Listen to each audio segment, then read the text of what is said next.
할렐루야. 2026년 4월 14일 화요일 아침입니다. 성도들에게 찾아가는 말씀, 오늘은 사무엘하 21장의 말씀을 함께 묵상합니다. 얼마 전 한 미디어 매체를 통해서 어머니의 사랑이라는 이름의 역사 다큐멘터리 한 편을 본 적이 있습니다. 이 다큐멘터리는 지금으로부터 약 50년 전 아르헨티나 군사 독재 정권 아래에서 벌어진 사건을 다룬 이야기였습니다. 아마도 요즘 벌어지고 있는 전쟁들 때문에 재조명되고 있는 이야기인 듯 했습니다. 그 이야기는 이렇습니다. 1970년대 후반에 아르헨티나에 군사 정권이 들어섰습니다. 그런데 그 시기에 이상하게도 이유 없이 사람들이 갑자기 사라지는 일이 많았다고 합니다. 학생들, 직장인들, 평범하게 살던 사람들, 누구라고 할 것 없이 집에서 끌려가고 다시 돌아오지 못했습니다. 그런데 더 답답한 것은 정부가 이 일에 대해 아무런 설명도 하지 않았다는 것입니다. 어디로 끌려갔는지, 살아는 있는지, 이미 죽은 것인지조차 알 수가 없었다고 합니다. 그때 오늘 이야기의 주인공인 한 어머니가 움직이기 시작합니다. 아수세나 비아플로르라는 사람입니다. 그녀가 움직인 이유는 자신의 아들도 그렇게 사라졌기 때문이었습니다. 그녀는 폭력과 무력 앞에서도 포기하지 않고 비슷한 일을 겪은 다른 어머니들을 모으기 시작했습니다.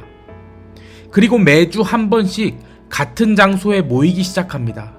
정부 청사 바로 앞에 위치한 마요 광장이라는 곳이었습니다. 그들은 거기서 자기 자녀들의 이름을 부르며 내 아들을 돌려달라, 내 딸은 어디 있느냐, 이런 식으로 외쳤습니다. 하지만 안타깝게도 그런 노력에도 불구하고 끝내 아무 대답도 돌아오지 않았습니다. 시간이 지나면서 그들도 알게 됩니다. 이제는 사라진 자녀들이 돌아오지 못할 가능성이 더 크다라는 것을 말입니다. 하지만 그들은 멈추지 않습니다. 비가 와도 나왔고, 군인들이 위협해도 나왔고, 사람들이 비난하고 외면해도 계속 그 자리에 섰습니다. 왜 그랬을까요? 잃어버린 자녀들을 찾을 수 있어서도 아니었고, 이 안타까운 상황을 바꿀 수 있어서도 아니었습니다.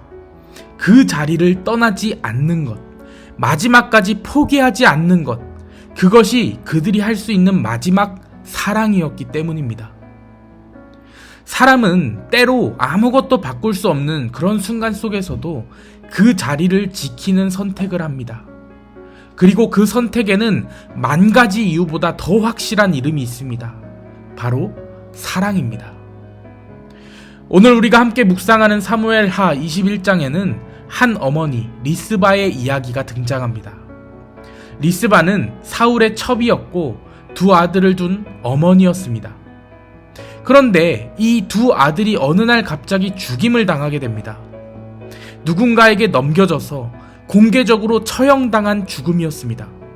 그리고 그 시신은 산 위에 그대로 내버려지게 됩니다. 장례도 없이, 보호도 없이 들짐승과 공중의 새들에게 노출된 채로 말입니다. 그런데 그 죽음에는 오래된 사건 하나가 연결되어 있었습니다. 이스라엘이 가나안 땅에 들어갔을 때, 즉 여호수아 시대의 일입니다. 이스라엘은 그 땅에 살고 있던 여러 민족들과 전쟁을 하고 있었습니다. 기브온 사람들도 원래는 그 가운데 하나였습니다. 그런데 기브온 사람들은 다른 족속들과는 다르게 정면으로 맞서 싸우지 않고 속임수를 썼습니다. 먼 나라에서 온 사람들인 것처럼 꾸미고 이스라엘에게 찾아와서 평화 조약을 요청한 것입니다. 이스라엘은 그것을 사실로 믿고 하나님 앞에서 그들을 죽이지 않겠다라고 맹세하게 됩니다. 나중에는 그 모든 것이 속임수였다라는 사실이 밝혀지지만 이스라엘은 하나님 앞에서 이미 약속했기 때문에 기브온 사람들을 제거해야 할 대상이 아니라 지켜야 할 존재로 남기게 됩니다. 그런데 시간이 흘러 이 약속은 깨지고 맙니다.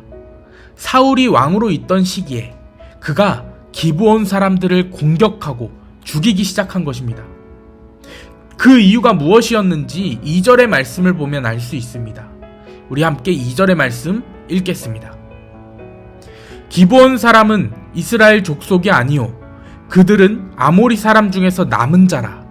이스라엘 족속들이 전에 그들에게 맹세하였거늘 사울이 이스라엘과 유다 족속을 위하여 열심히 있으므로 그들을 죽이고자 하였더라. 사울은 이것이 이스라엘과 유다를 위한 일이다라고 여긴 것입니다. 자기 나름대로는 옳은 선택이라 생각했을 수도 있을 것 같습니다. 나라를 위한 일이라고, 더 바른 방향이라고 판단했을 수도 있습니다. 하지만 그들을 죽이는 그 판단은 하나님의 뜻과 어긋나 있었습니다.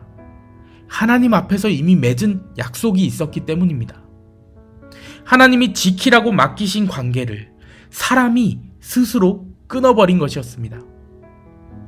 그 결과가 시간이 지나 다윗의 시대에 드러나게 됩니다. 이스라엘에 3년 동안 기근이 계속됩니다. 이유를 알 수 없는 고통이었습니다.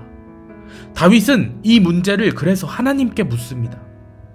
그리고 하나님께서 그 원인을 분명하게 말씀하십니다. 사울이 기브온 사람들에게 행한 일 때문이라는 것입니다. 그래서 다윗은 이 문제를 해결하기 위해 기브온 사람들에게 묻습니다. 어떻게 해야 이 문제가 해결되겠는가? 그들의 대답은 사울의 집안 사람들 가운데 7명을 넘겨달라라는 것이었습니다.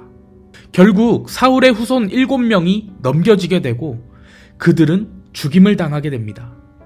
바로 그 7명 가운데 리스바의 2 아들이 있었던 것입니다.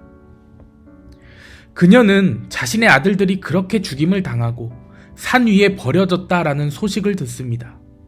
그리고 그녀는 아들들이 버려진 그 산을 올라 그곳을 떠나지 않고 오래도록 머물러 있습니다. 오늘 본문은 이 장면을 짧게 이야기하고 있지만 그 짧은 기록 속에 담긴 시간은 결코 짧지 않습니다. 추수가 시작되는 때부터 비가 내리기까지 며칠이 아니라 계절이 지나가는 그러한 시간 동안 그녀는 그 자리를 지킨 것입니다. 낮에는 들짐승들이 올라와서 시신을 해치려 하면 그것들을 쫓아냈고 밤이 되면 공중의 새들이 내려앉지 못하도록 밤을 새워가면서 쉬지도 못하고 그곳을 지킨 것입니다. 그 자리에 머문다고 해서 상황이 달라지는 것도 아니었고 잃어버린 생명이 다시 돌아오는 것도 아니었습니다. 그런데도 리스바는 그 자리를 지킵니다. 그 자리를 떠나는 순간 사랑까지 내려놓는 것처럼 느껴졌기 때문입니다. 아무도 보지 않는 자리에, 아무도 주목하지 않는 그 자리에, 아무 의미 없어 보이는 그 자리에 그녀는 끝까지 사랑이라는 이름으로 남아 있었습니다. 그런데 그 애처로운 사랑의 이야기가 결국 사람들의 입을 통해 전해지고 왕의 귀에까지 들어가게 됩니다. 다윗이 이 이야기를 듣게 된 것입니다. 다윗은 사울과 요나단의 뼈를 거두고 죽임을 당한 자들의 시신을 모두 수습하여 정성스럽게 장사합니다. 그러자 하나님이 그 땅을 위한 기도를 들으셨다라고 오늘 본문 14절은 기록하고 있습니다. 그제서야 멈춰있던 하늘이 열리고 내리지 않던 비가 내리기 시작한 것입니다. 머무르는 것 외에 아무것도 할 수 없었던 한 어머니의 사랑이 결국 나라의 흐름을 바꾼 것입니다. 오늘 우리에게는 그런 자리가 없습니까? 더 있어봐야 의미 없을 것 같은 자리, 붙잡고 있어도 달라지지 않을 것 같은 관계, 그래서 이제는 떠나고 싶은 그런 순간들 말입니다. 아무리 사랑이라는 이름으로 유지하고 있는 자리라 하더라도 이제는 그만 놓치고 싶은 그런 자리 말입니다. 하지만 오늘 말씀은 분명하게 말합니다. 사랑이 우리를 그 자리에 남게 만든다라고 말입니다. 사랑으로 끝까지 남아있는 사람, 그 사람을 통해 하나님은 역사하십니다. 오늘 이 아침 우리가 그런 사랑을 하며 살았으면 좋겠습니다. 상황이 바뀌지 않아도, 아무도 알아주지 않아도 그래도 그 자리를 지키는 그런 사랑 말입니다. 억지로 버티는 것이 아니라 떠날 수 없을 만큼 사랑하는 그 마음이, 우리를 그 자리에 남게 하는 그런 사랑이 우리 안에 있기를 축복합니다. 결국 그 사랑은 하나님 손에 붙들려 하나님의 역사 가운데 쓰임받게 될 것입니다.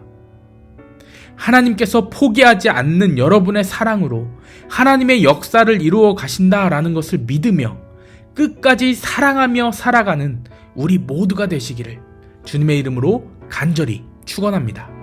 아멘.